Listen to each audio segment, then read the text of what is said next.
សូមស្វាគមន៍មកកាន់ Channel YouTube របស់ខ្ញុំសាជាថ្មីថ្ងៃនេះខ្ញុំចង់និយាយពីរបៀបទាញ admin ចូលគ្រប់ឆាតតែគាត់ជាអ្នកលីកចេញវិញខ្លួនឯងអញ្ចឹងតើយើងចូលច្រមសិន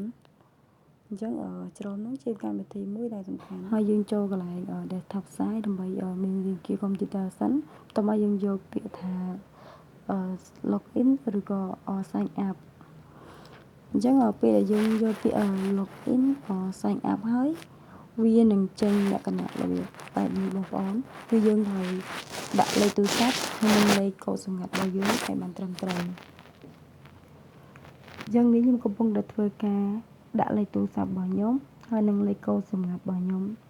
ចូលទៅក្នុងហ្នឹងបងប្អូនដោយសារតែខ្ញុំបាននេះចេញពីក្រុមដែលខ្ញុំបង្កើតខ្លួនឯងចឹងខ្ញុំចង់បង្ហាញ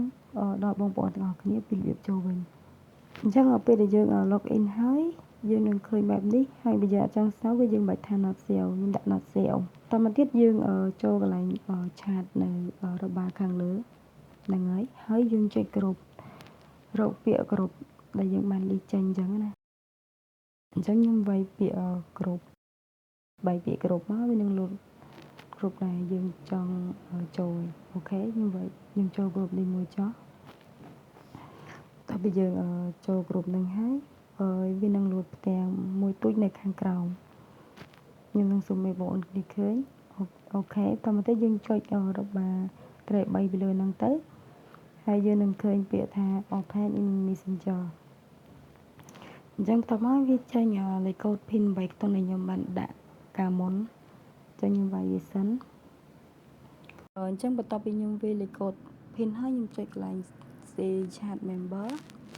ខាងលើហ្នឹងហើយបន្តមកទៀតខ្ញុំចុចកន្លែងពាក្យ add member ហើយខ្ញុំជ្រើស profile របស់ខ្ញុំដែលបានលីកចេញពីក្រុមហ្នឹងអូខេចុចពាក្យ confirm